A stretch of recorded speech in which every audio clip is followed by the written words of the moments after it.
नमस्कार दोस्तों, स्वागत है आप सभी का हमारे short hand word YouTube channel पे। दोस्तों, मैंने रामधारी गुप्ता खंड 2 की 125 शब्द प्रति मिनट डिक्टेशन की एक सीरीज लाया हूँ मैं। इसमें आप डिक्टेशन लिखिए और हर डिक्टेशन को आप लिखने के बाद उसको पढ़िए और उसको ट्रांसक्राइब ज़रूर करिए। तो आप सभी लोग डिक्टेशन लिखिए और अगर डिक्टेशन पसंद आए तो इसे लाइक करिए, चैनल को हमें सब्सक्राइब कर लीजिए और बेल आइकन दबा लीजिए जिससे हमारे नए वीडियो आपको मिलते रहें। 125 शब्द प्रति मिनट डिक्टेशन स्टार्ट होगी 5 सेकंड बाद। स्टार्ट। महोदय, हिंदी चिरकाल से ऐसी भाषा रही है जिसने शब्दों का उनके भिन्न देश अथवा भाषा में उद्गम होने के कारण बहिष्कार नहीं किया। सच पूछिए तो सभी जीती जागती भाषाओं का यह एक गुण है कि वे अपने शब्द भंडार को बढ़ाने में हिचकती नहीं, चाहे शब्द किसी भी उद्गम के हों। उन पर अन्य भाषाओं का प्रभाव पड़े बिना नहीं रह सकता, क्योंकि सभी जीती जागती भाषाओं में आदान प्रदान होता ही रहता है। इसलिए जब हम हिंदी को भारत के लिए एक सार्वभौम भाषा बनाना चाहते हैं तो प्रादेशिक भाषाओं के शब्दों और मुहावरों के लिए भी द्वार खुला रहना चाहिए। मैंने ऐसे कई लोगों के लेख देखे हैं जो हिंदी भाषी नहीं हैं और जिन्होंने हिंदी का अभ्यास राष्ट्रीय कामों के लिए ही किया है। उनके लेखों में कुछ ऐसे शब्द और मुहावरे देखने में आए हैं जो अर्थ तो स्पष्ट कर देते हैं पर आधुनिक हिंदी में प्रचलित नहीं हैं। अन्य भाषा भाषी ऐसे शब्दों और मुहावरों को अक्सर व्यवहार में लाया करेंगे और हम हिंदी भाषियों को उनका स्वागत करना चाहिए, ना कि बहिष्कार।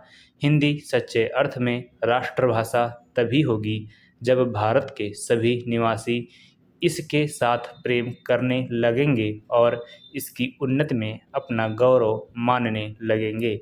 यह भावना तभी उत्पन्न और परिपुष्ट हो सकती है जब यह समझने लगे कि हिंदी में कुछ उनकी भी अपनी देन है और हिंदी पर उनका भी कुछ अधिकार है। मैं समझता हूँ कि हमें इस भावना का स्वागत करना चाहिए और इससे डरना नहीं चाहिए। मैं तो यह भी मानता हूँ कि कहीं कहीं हमारे व्याकरण पर भी अहिंदी भाषियों का प्रभाव पड़ेगा और हमको उससे भी नहीं डरना चाहिए। इसलिए मैं चाहता हूँ कि हिंदी भाषी और हिंदी संस्थाएं निष्प्रह भाव से हिंदी की श्रीवृद्धि में लग जाए, जिससे अन्य भाषा भाषी भी उसके विभिन्न प्रकार के साहित्य से परिचय पाने के लिए उसे सीखना आवश्यक समझें। जिस प्रकार आज कोई भी विद्वान आधुनिक विज्ञान से परिचय प्राप्त करने के लिए यूरोपीय भाषाओं का अध्ययन करना आवश्यक समझता है, यदि केवल काव्य अथवा ललित कला संबंधी ग्रंथ ही यूरोपीय भाषाओं में होते तो हमको उन भाषाओं को सीखने की शायद आवश्यकता भी न होती। पर विज्ञान से परिचय प्राप्त करने के लिए उन भाषाओं का जानना अनिवार्य हो गया है। उसी प्रकार हिंदी भी इतनी समृद्ध होनी चाहिए कि आधुनिक विद्याओं को प्राप्त करने के लिए उसका जानना केवल पर्याप्त ही नहीं, आवश्यक भी हो जाए तथा इस भाषा में मौलिक ग्रंथ भी लिखे जाएं, जिनको पढ़ने के लिए अहिंदी भाषियों के लिए हिंदी सीखना आवश्यक हो जाए। जितनी बड़ी संख्या हिंदी जानने वालों की है, उतनी ही बड़ी संख्या संसार की 2-3 भाषाओं के बोलने वालों की है। इसलिए यदि इतने लोगों में यह भावना उत्पन्न हो जाए कि वे हिंदी को संसार की भाषाओं में सचमुच स्थान उपलब्ध कराना चाहते हैं तो हिंदी का गौरव बढ़ेगा। आदरणीय महोदय, हिंदी के लिए यह अवश्य ही गौरव का विषय है कि उसे भारतीय संविधान ने अखिल भारतीय भाषा का स्थान दिया है। इससे हिंदी भाषियों और हिंदी से संबंध रखने वाली सभी संस्थाओं का दायित्व बहुत बढ़ गया है। संविधान में हिंदी को यह ऊंचा स्थान दिए जाने का विशेष कारण यह था कि इसके जानने और बोलने वालों की संख्या भारत की दूसरी भाषाओं के जानने वालों से कहीं अधिक है। उन भाषाओं का भी अपना गौरवपूर्ण साहित्य है और उनके बोलने वाले अपनी भाषाओं के साथ प्रेम रखते हैं और उन पर गर्व करते हैं। इसलिए सभी ने हिंदी को जब वह स्थान दिया है तो यह समझ कर नहीं कि उनकी अपनी भाषा किसी बात में कम है, पर यह समझकर कि राष्ट्रीय काम के लिए हिंदी का ही प्रचार और प्रसार सुगम और सुलभ होगा। हिंदी को अखिल भारतीय कामों के लिए प्रधानता देते हुए प्रादेशिक भाषाओं को यहाँ के कामों के लिए प्रधानता दी गई है।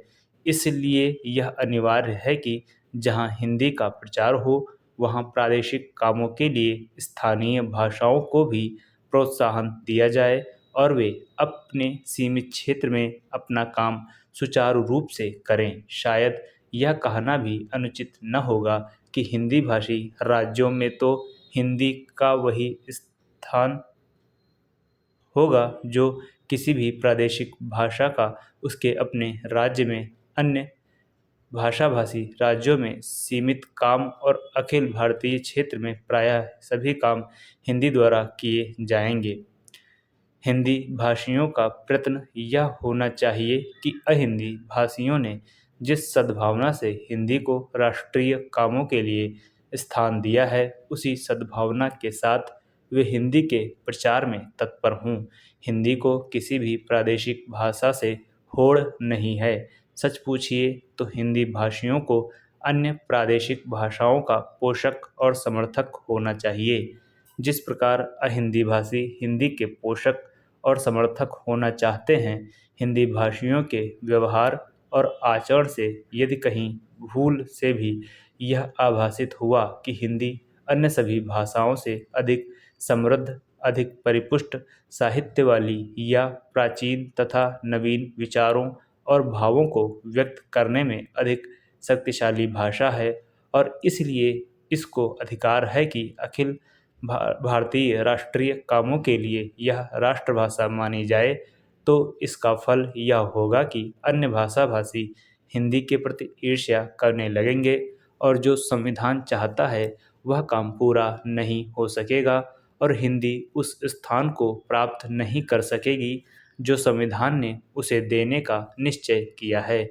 दूसरे शब्दों में हमें हिंदी का प्रचार नम्रतापूर्वक करना चाहिए। मुझे यह कहते हुए बड़ा हर्ष होता है कि इस दिशा में नागरी प्रचारणी सभा का दृष्टिकोण सदा से व्यापक और उदार रहा है। सभा के पदाधिकारियों तथा कार्यकर्ताओं ने सदा ही अन्य भारतीय भाषाओं का समुचित आदर किया। यह सभा की परंपराओं के अनुकूल ही है कि हीरक जयंती के उपलक्ष्य में एक प्रकाशन योजना बनाई गई है। महोदय, इस उपग्रह पर मानव अस्तित्व को बनाए रखने के लिए सबसे पहले आवश्यक है कि ऐसे विकास कार्यों को जारी रखा जाए जो सामाजिक न्याय पर आधारित हों और जिन्हें न्यायपालिका का समर्थन प्राप्त हो। अन्यथा पर्यावरणीय प्रदूषण के कारण न तो पीने के लिए साफ पानी मिलेगा और न सांस लेने के लिए शुद्ध वायु और न ही आश्रय देने वाले वृक्ष ही रहेंगे। 21वीं सदी में संपूर्ण संसार मात्र शमशान भूमि तथा उद्योगों की छीजन और रेडियोधर्मी कचरे की कूड़ेदानी बनकर रह जाएगा। लोभी मानव को सोने का अंडा देने वाली मुर्गी को नहीं मारना चाहिए। वायु, जल संपत्तियां और पशु पक्षी मनुष्य जाति के अस्तित्व के अभिन्न अंग हैं जिन पर उसका भविष्य निर्भर करता है। सार्वभौमिक न्याय का यही मूल तत्व है जिसे राष्ट्रीय और अंतर्राष्ट्रीय कानूनों का रूप दिया जाना चाहिए। कुछ विशेष अपवादों को छोड़कर हमारे न्यायालय समझते हैं कि पर्यावरण संबंधी कानून से न्याय व्यवस्था भंग हो जाएगी और कानूनी अधिकारों का हनन होगा, क्योंकि हमारे विधिवेत्ता और न्याय प्रणाली कानून के इन नए आयामों से अपरिचित ही नहीं अनभिज्ञ भी हैं। यह अधिनियम काफ़ी व्यापक है और इसमें विभिन्न प्रकार के जल स्रोतों को शामिल किया गया है। अधिनियम में केंद्रीय और राज्य प्रदूषण निवारण एवं नियंत्रण मंडलों की स्थापना का प्रावधान किया गया है, जो स्वायत्त निकायों के रूप में कार्य करेंगे। अधिनियम के कार्यान्वयन के लिए स्थापित इन मंडलों के दो महत्वपूर्ण कार्य हैं: प्रदूषण मानक निर्धारित करना तथा उद्योगों के कचरे और वहित मल को नदियों में बहाने के लिए स्वीकृति प्रदान करना। केंद्रीय प्रदूषण नियंत्रण मंडल केंद्र सरकार और राज्यों के प्रदूषण नियंत्रण मंडल राज्य सरकारों के लिखित निर्देशों का पालन करने के लिए बाध्य होंगे। राज्य में प्रदूषण नियंत्रण मंडल द्वारा निर्धारित मानकों का अतिक्रमण और सहमति की शर्तों का उल्लंघन करने वालों को कठोर दंड देने का प्रावधान किया गया है।